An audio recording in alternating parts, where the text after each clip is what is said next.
Let's get started. Excuse me. I'm sure people will still continue to stream on in. But again, thank you for joining us at Streaming Media Europe 2012. I'm Eric Schumacher Rasmussen, the editor of streamingmedia.com and the program director for Streaming Media Europe. And once again, if you have any questions, comments about the event, please feel free to grab me and let me know. We are always interested in your feedback. And of course, you will be receiving a post-event survey, hopefully on Friday, in your email.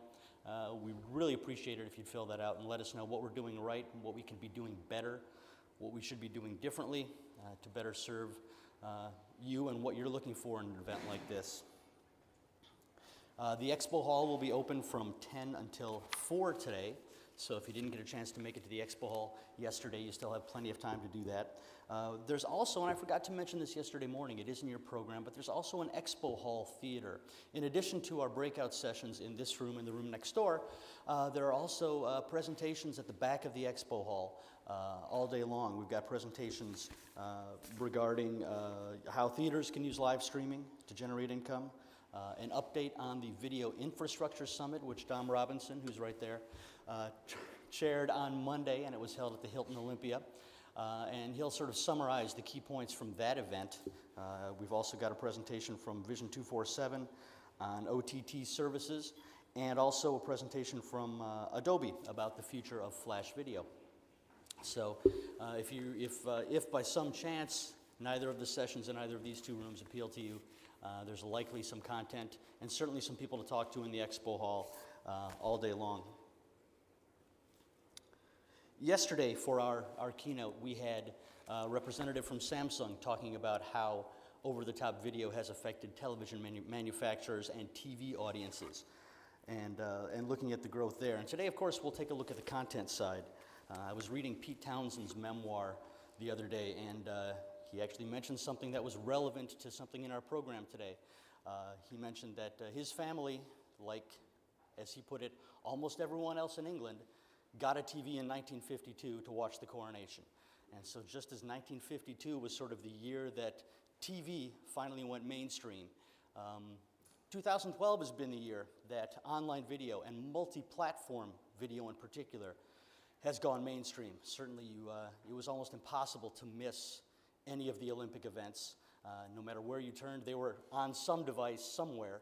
And of course, central to that story was the BBC. And so we are pleased to welcome Jane Weedon, who is the Director of Business Development for BBC Future Media, as today's keynote. So please welcome Jane.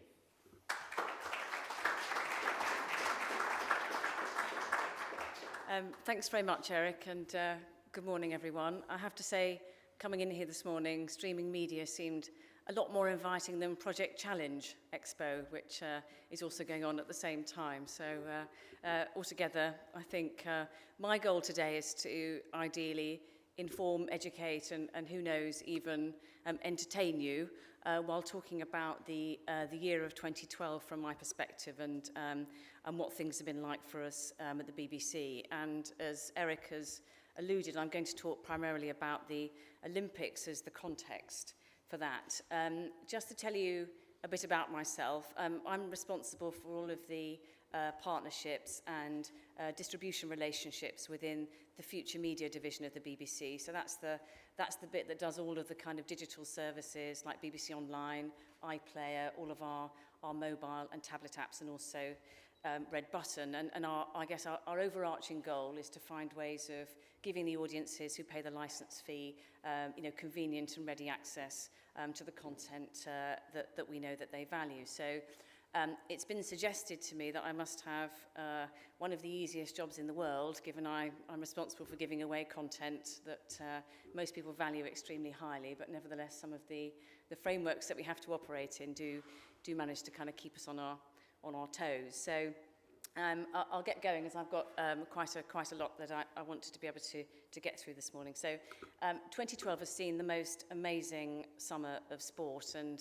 both in the UK and everybody around the world being gripped by it. And I think with very much the eyes of the world on London, and BBC as the host nation broadcaster, we wanted really to make sure that we were giving everybody the most comprehensive coverage that anybody had ever seen. And I want to sort of take you through what is our sort of digital Olympics journey, and I want to talk a bit about what it was like to turn a sort of promise and a great expectation into a reality. So, as most of you will remember, there was sort of a moment halfway through the opening ceremony when it suddenly felt that the whole nation had suddenly come together and embraced the Olympics, because I think suddenly we were so wowed by the opening ceremony. It exceeded our expectations, and it turned what had been a sort of promise of the Games into a concrete reality. And if you remember, you know, in the build-up, there were all the issues around security. The weather was absolutely horrible, much as it has been, you know, this morning. And suddenly it just seems as if the country came together and really sort of believed in that promise and believed that we were going to see something really fantastic. So one of the sort of roles of the BBC is to try and unite the nation around big events and use our content to really kind of bring everybody together. And so what was the sort of greatest show on earth, we really saw it as an opportunity to realise that grand vision, and what we wanted to obviously get to was something that was a real tipping point in terms of digital broadcasting, and one that would set a new standard for digital live event coverage in the future. So I'm going to talk a bit about what our vision was first, how we executed on that vision, and then go on to talk about some of the impact it had on our audiences. And I'm hoping that when I get to the end of my presentation, you'll see why we do think that what we've had is the first truly digital Olympics. But first, I just want everybody to cast their minds back to what was that fantastic sort of 17 days of sport.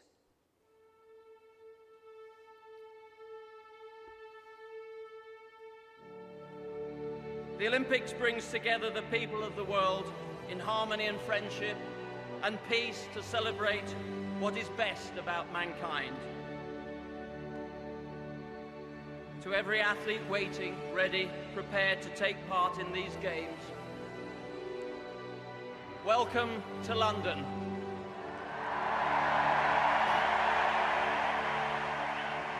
There is a truth to sport, a purity, a drama, an intensity, a spirit that makes it irresistible to take part in and irresistible to watch.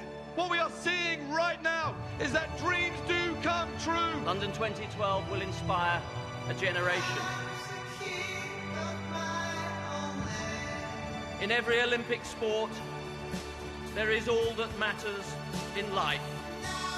Humans stretch to the limit of their abilities, living for the moment, but making an indelible mark upon history. The champion becomes a legend. To my fellow countrymen, I say thank you. Thank you for making all this possible.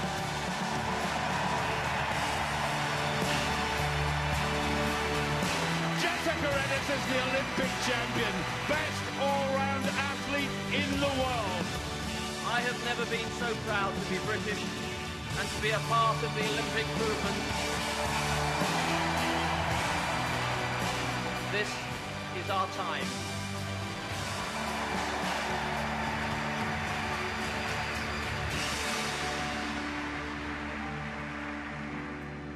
And one day we will tell our children and our grandchildren that when our time came, we did it right.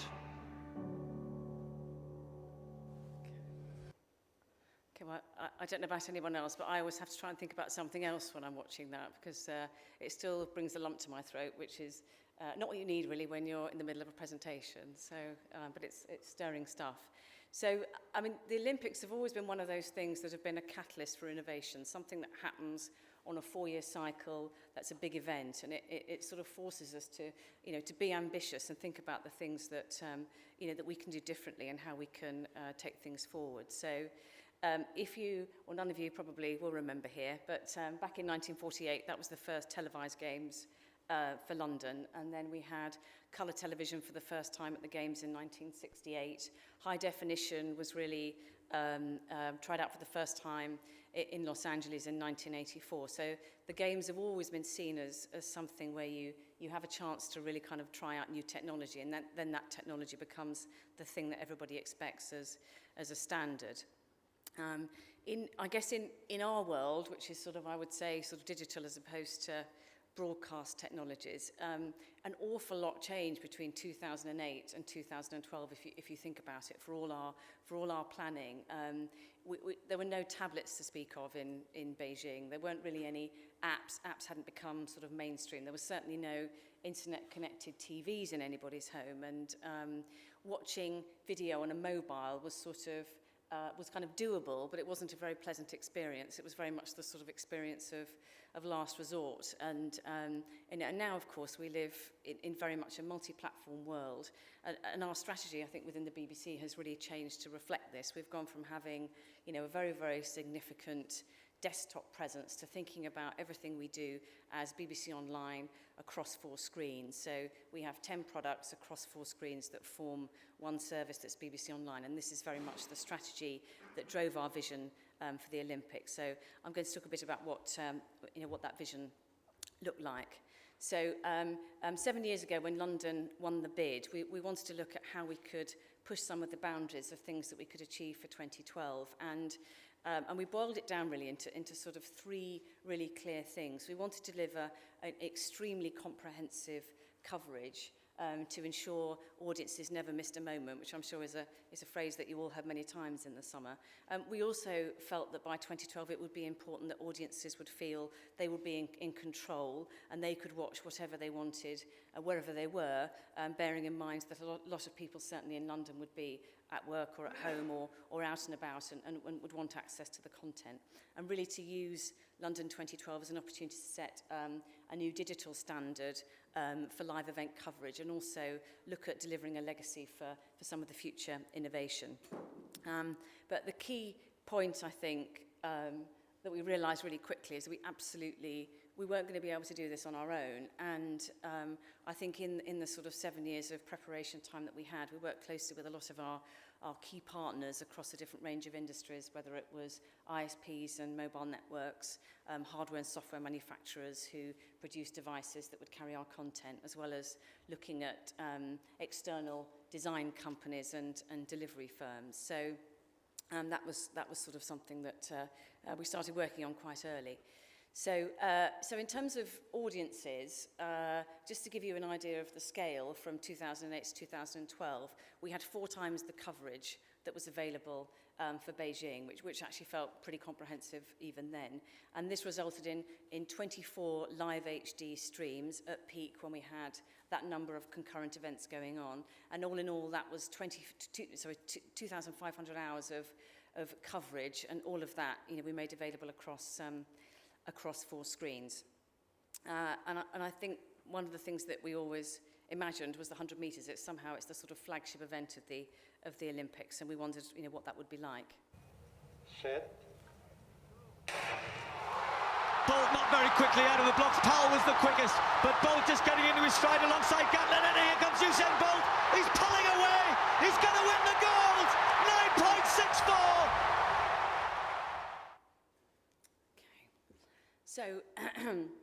So as you can see, this meant the choice for people to watch across all 4 screens, whether it was people that we recognised would be on their desktop in the office, catching up at lunchtime, whether they'd be on their way home on the bus, watching on their mobile, or at home watching on their smart TVs, or as a lot of our audience figures from iPlayer show us, watching their tablets either first thing in the morning or even last thing at night in bed. We hoped that people would feel they never need to miss a moment of the action. But I would say for some of the most comprehensive information that we offered, the desktop was where you could really experience, a fully comprehensive, all of the kind of data we made available. So here we created pages for every athlete, every sport, every country and every event. And this amounted to, I think, a total of 36 sports and 304 events. So a challenge we had was to try and make the navigation simple with all of those things going on, and try and turn it into a one-click experience. So starting from the home page which you can see here. We wanted you to be able to click, once to get to any sport that you chose. Obviously, the schedule and the results, looking at how we were able to present that in one place. We needed that to be straightforward. The medal table, of course, that was something that we saw enormous amount of traffic to, and also, some elements of personalisation and being able to favourite the content so that you could help make the sport website, in some way more relevant for you. And of course, streaming video was absolutely at the heart of our Olympics offering, and we wanted to try and find ways of combining some of the video and the data. And this demanded very much a whole new way of presenting live streams online. And it was something that we needed to explain to audiences, because obviously saying to them it'll be an intelligent video player doesn't really tell them exactly what they're going to get. So we tried to find somebody that we thought people liked and trusted to try and explain it to them in an understandable format. This is an Olympics like no other, and we want to make sure you get the most out of this once-in-a-lifetime event. So we've created a live, interactive video player that allows you to watch every moment of the games. So here's how it works. Imagine you're watching the 5,000 metres live and you decide you want to see the triple jump that was on earlier. All you do is click and you instantly rewind back to the moment you want to watch. Once you've caught up, jump back to the here and now by clicking on live. You're straight back into the action. And at any time go full screen and the player delivers the action in HD. Then there's the extras button. Click on this and you'll find lots of great information. If you're watching the track cycling and are wondering what the different events are, the sport guide will tell you. Then there's Olympics Live. Turn it on and it will alert you to all the key moments from around the game so you never miss anything that matters.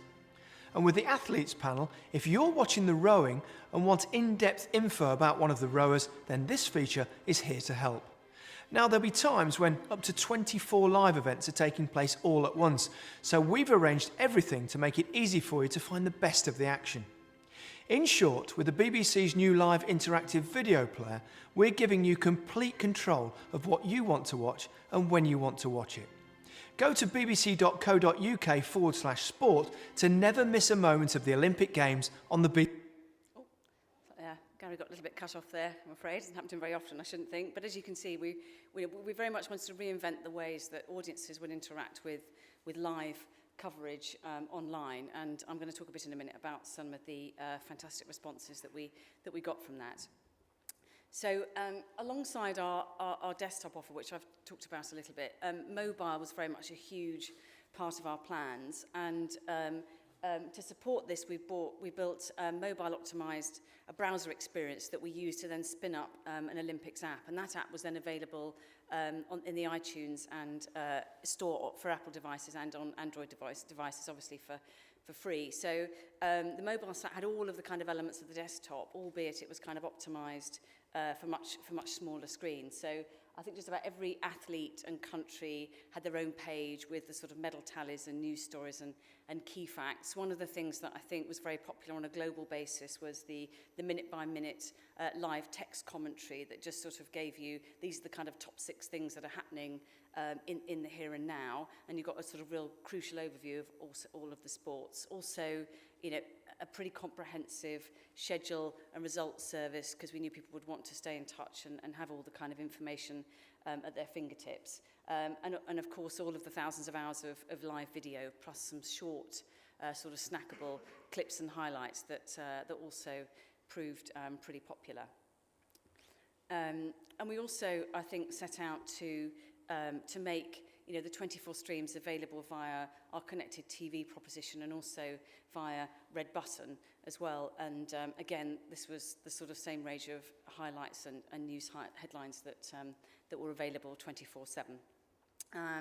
And another thing that we did, and this was with collaboration with the Japanese broadcaster NHK, and it was showing the games in super high vision. We had a number of different venues around the country where, as most of you will know, super high vision has, I think, 16 times as many pixels as sort of regular HD TV. So we opened it up to the public, and people could come in and watch the opening ceremony and closing ceremonies with the idea that it was just about as near as you could get to actually being there. So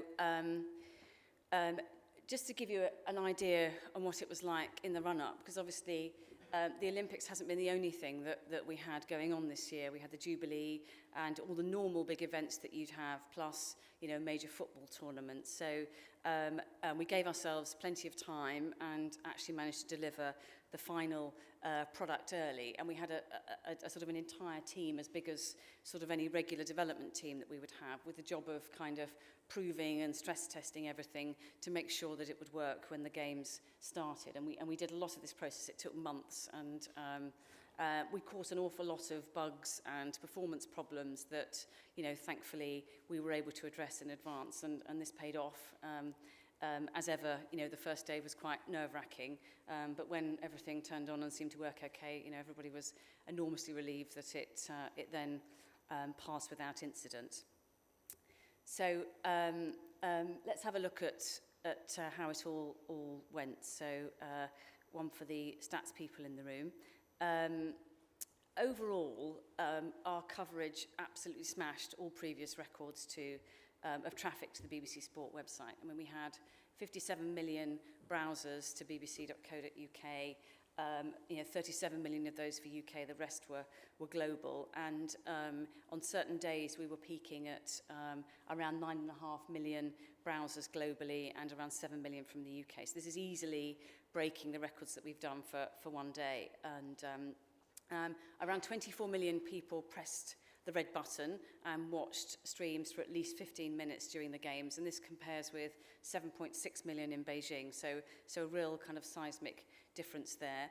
We had 2 million downloads nearly for our Olympics app and around 12 million requests for video from our mobile devices. So to sort of roll all that up into one number, this resulted in a massive 111 million video requests, and this is more than double anything that we've seen for any previous event. So 111, just to put that into some context, would be a typical TV channel playing out for nearly 7,603 years. So quite significant. And if you translate that into petabytes, you can see we shipped an awful lot of traffic, equivalent to 700,000 DVDs, and even, I think even just for one 24-hour period, traffic to our website exceeded that for the whole of the BBC coverage of the FIFA Soccer World Cup in 2010, which was the time that we'd previously broken all of our records. So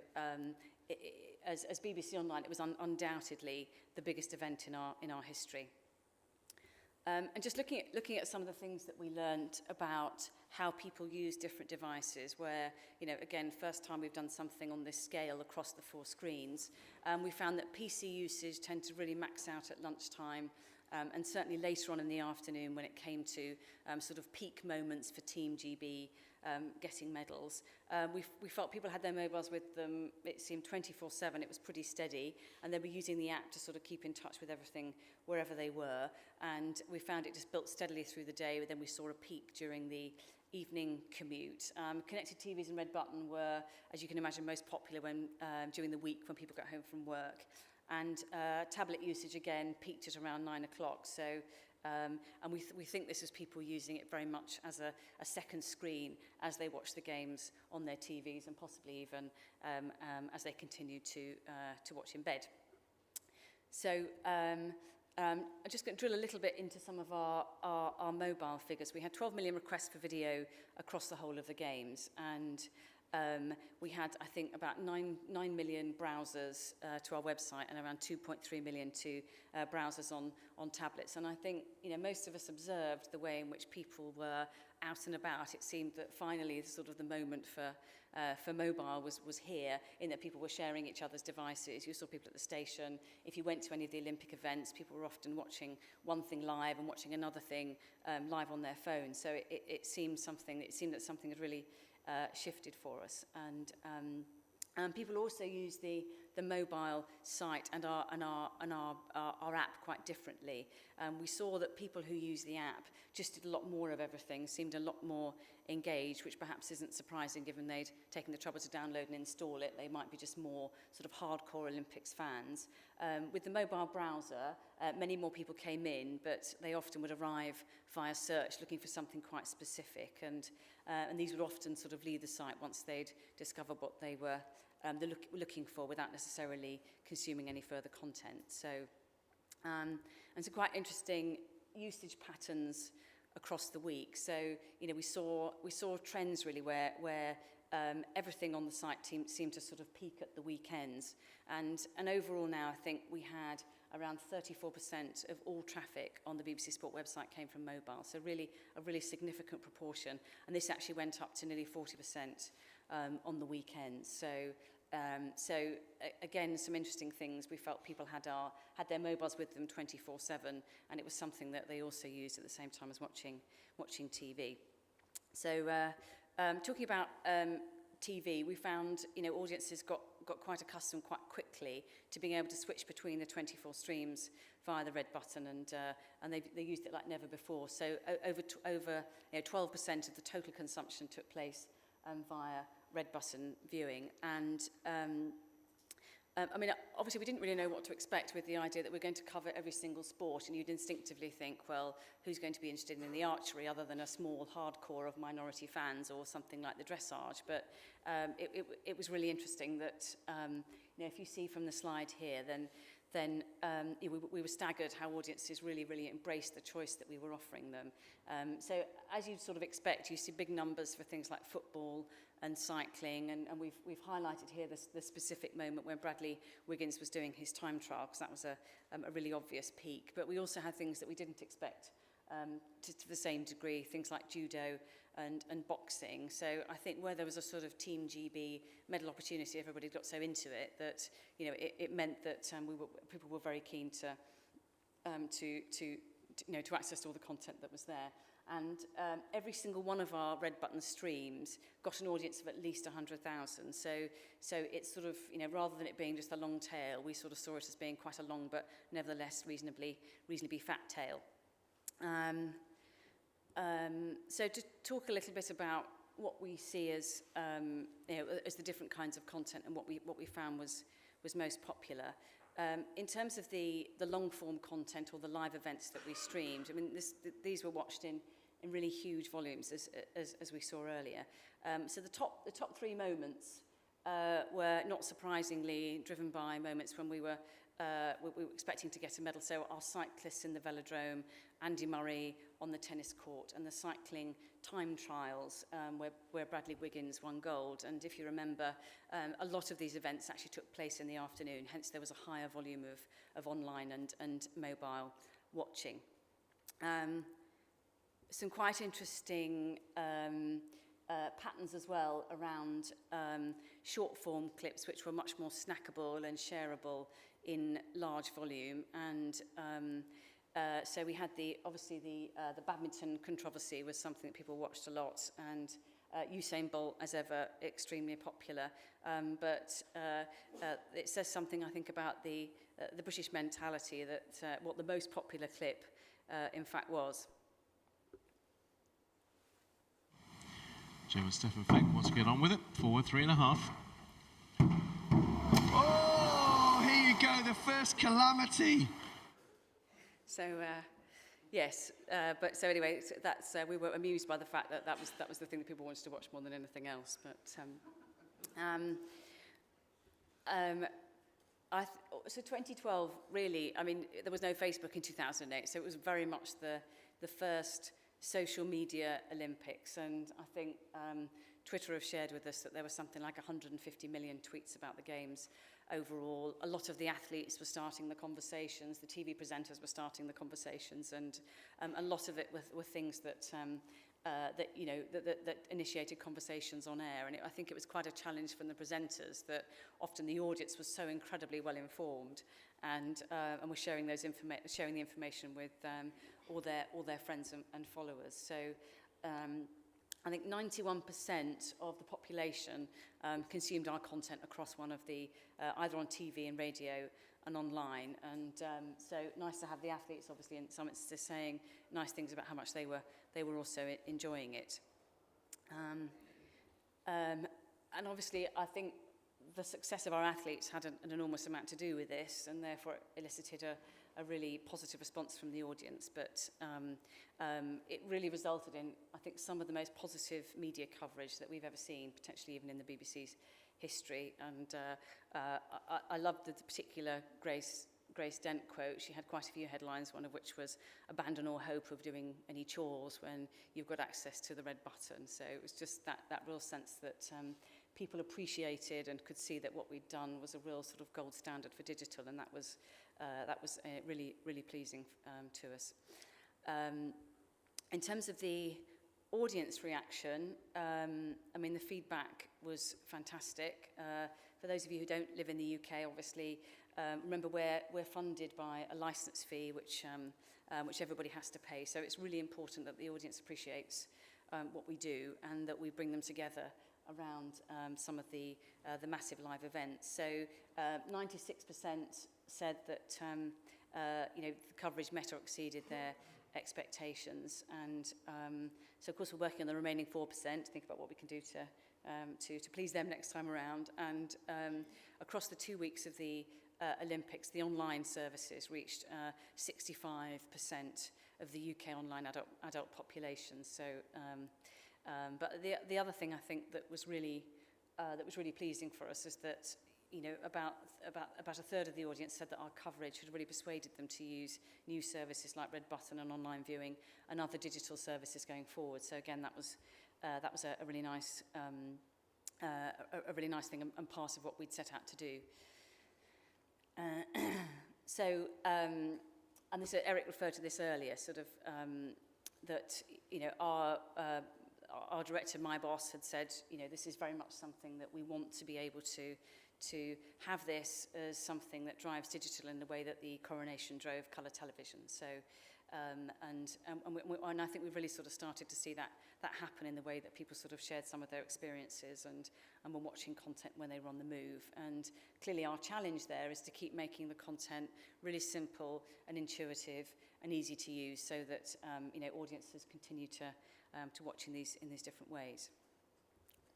And in terms of looking ahead, obviously, to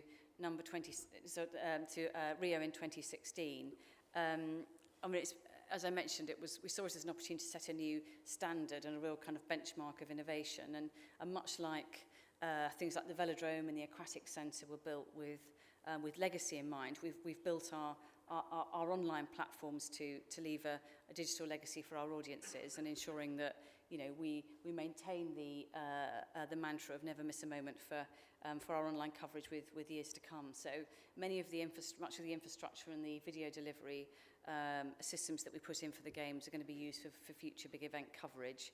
And we're already thinking quite excitedly about what it means for us for things like Glastonbury and the Proms and Wimbledon.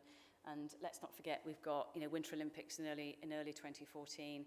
We've got another World Cup, and then we've got the Commonwealth Games. So you could sort of be forgiven for thinking about, we really need to get cracking on some of that preparation, because again, it's not all that far away. So quite interesting, I think, to look at, if we look at how much things have changed from Beijing to London, what more change will we see between London and Rio? And as we think about what's the next digital standard, what then becomes the benchmark. Yes, sort of, last thing from me, really. I mean, all of the Olympics content that we created is going to be available to watch on BBC Online until January. So audiences can relive these moments and these memories for months to come. Needless to say, they're not doing it to the extent that they were back in the summer, but it's there if particularly probably for the athletes who didn't get a chance to see much of it.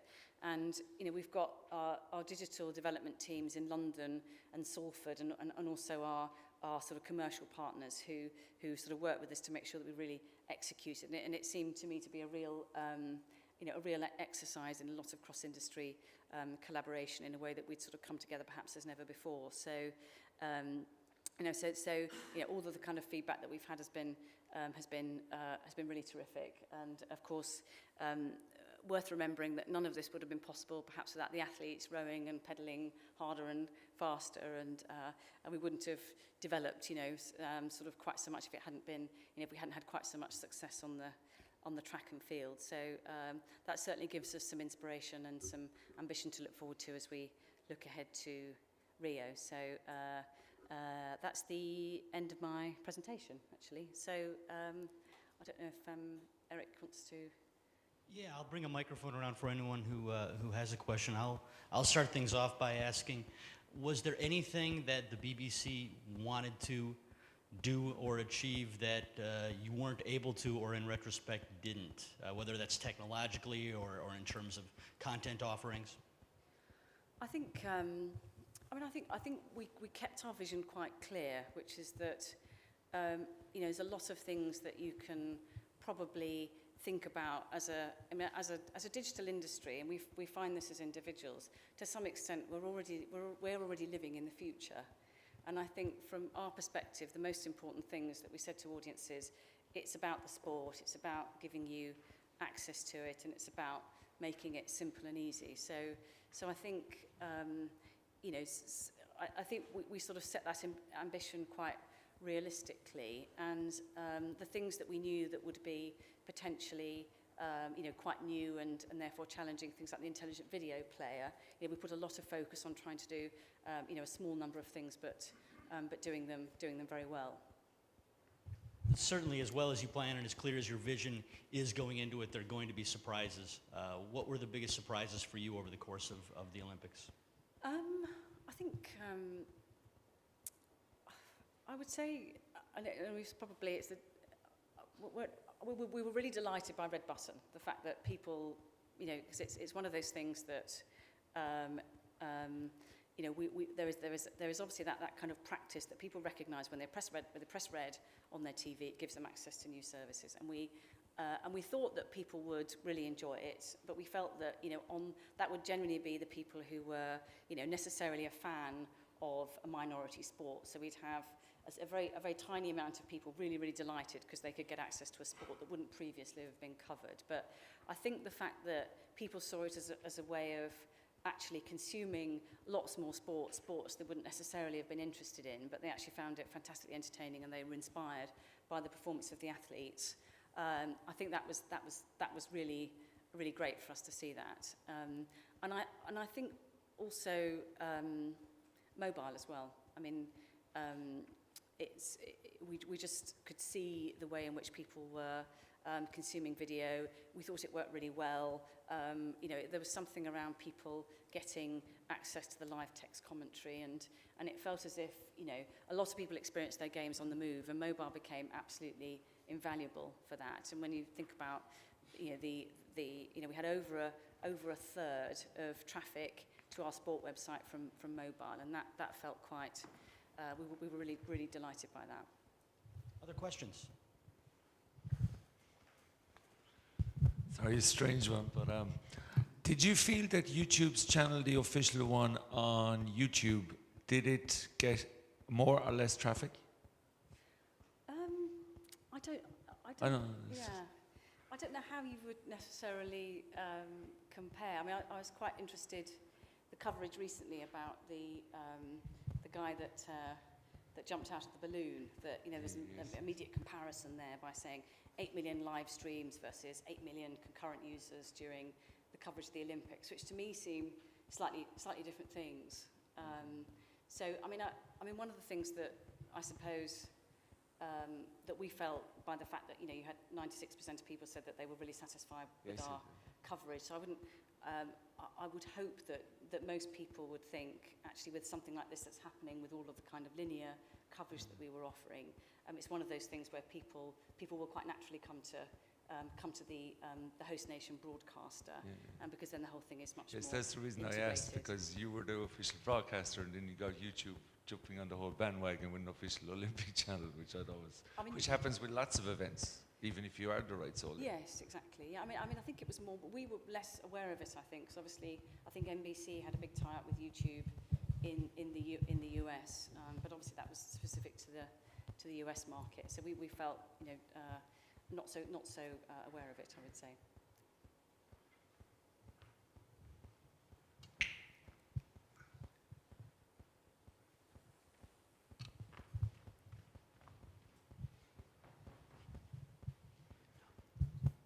Joe, do you see a challenge in picking up the workflow in content generation that you've built locally here in the UK and taking that out to Brazil for the 2016, what year am I on? 2016 Olympics, so that you can regenerate this experience online in the UK, but with the production workflow that's out in South America? Because I would imagine that's quite a significant content generation workflow to pick up and move to Brazil to give a consistent online experience here in the UK for the next Olympics. Yeah, I think to some degree, we're still distilling a lot of the learnings and some of the experience that we got, and in the same way that we looked back at Beijing and could see some of the things there that we felt had set an expectation with audiences. I think it's relatively similar, but I think it's each country obviously has its own way of doing it, and has its own. So I think it's probably more a question of, from our point of view, the legacy of what can we do to make our own events that are happening over the next few years. That's the legacy that we will be sort of, I would say, carrying forward more tangibly. What about in addition to events? Now, obviously, the Olympics is an event or a collection of events that's unlike any other. But I would guess that over the course of building up to the Olympics, there were technological lessons and operational lessons that you learned that are they just going to get put in a box until Glastonbury or the next big event, or are they applied, or can they be applied across the BBC? Yeah, absolutely. I mean, if you think about it, the kind of events that we're talking about are just around the corner. So we would already be in kind of planning and prep stage for those anyway. So it's not a question of sort of mothballing any of those ideas and then kind of getting them out again nearer the time. And Glastonbury didn't happen last year, so it always helps, I think, where there's been a gap in a particular event, because then there's sort of fresh expectations set for next time.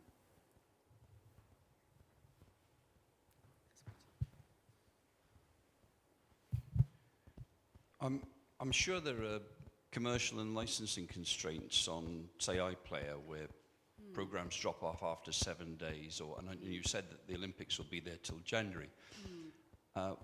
What plans are there? It's such a disappointment when these things just disappear. What plans are there to make those archives available either free to air or commercially? I think we have a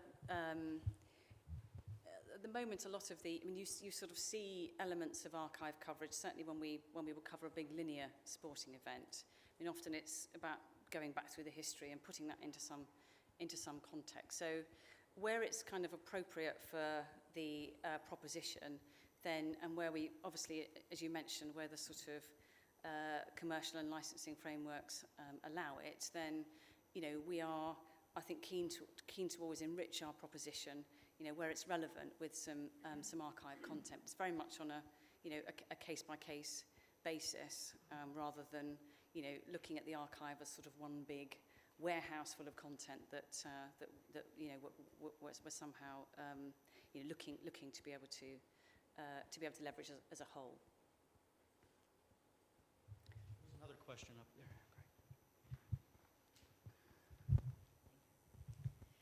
You mentioned there were quite a lot of content items. Can you say a little bit about the operation for content management you had before the games and during the games, attaching metadata to the videos, and I assume this was quite an operation. If you can say a little bit about it. Yeah, it's a complex operation, and as a business development person, not one I'm particularly well qualified to comment on, but needless to say, from a sort of workflow perspective, that was part of the, the enormous preparation that went behind it to try and find ways in which we can ensure, that, that across 4 screens we had that degree of consistency. So that's not really a question for me. I'm sorry. Thank you. Sorry, Jane, it's me again. You and I met when we spoke at the ISPA conference last year, and we were being grilled about our impressions of whether the internet was going to be capable of scaling to deliver all of this content. I think we both, well, I certainly put my neck on the line and said with high confidence that I thought we were going to reach scale, and from what I knew of the CDNs and so on, that we were going to have a quality delivery. In the middle of the Olympics, the House of Lords called for a review to see if all broadcast content could be moved onto IP to clear the broadcast airwaves for use for internet service and IP delivery. Having now done the Olympics, which is one of the larger events that you can distribute online, do you think that the internet infrastructure, certainly here in the UK, is at scale to be able to replace the broadcast muxes and be the mainstream way of doing broadcast? I mean, that's a really, really big question from the point of view of, I mean, I think just to answer it and give you quite a specific example, I would say Connected Red Button is one of the things that, we're going to be launching before the end of this year, and that represents exactly the thing that you're talking about, which is a tradition from, what has been relatively costly broadcast technology in the way that we've delivered video streams, to looking at an IP-based model. So, and in that environment, we've largely through cost constraints, we've announced recently that we're obviously reducing the number of videos that you can get on what you would call sort of classic Red Button, but actually Connected Red Button will be, because we can deliver it over IP, does give us that scalability and affordability around the big events. So I think I don't think it's ever a sort of, we're going to make one decision and then it's going to be in certain instances. It will make sense for us to move into, more of an IP-based world, because it just gives us that flexibility. And again, the sort of scalability in a multi-platform world as well. It makes life, clearly a lot more affordable and scalable. Any other questions? Well, great. Thanks again, Jane, for a great presentation. Okay. Thank you for your questions, and we'll see you in the expo hall in the breakout sessions. Right, thanks. Thank you.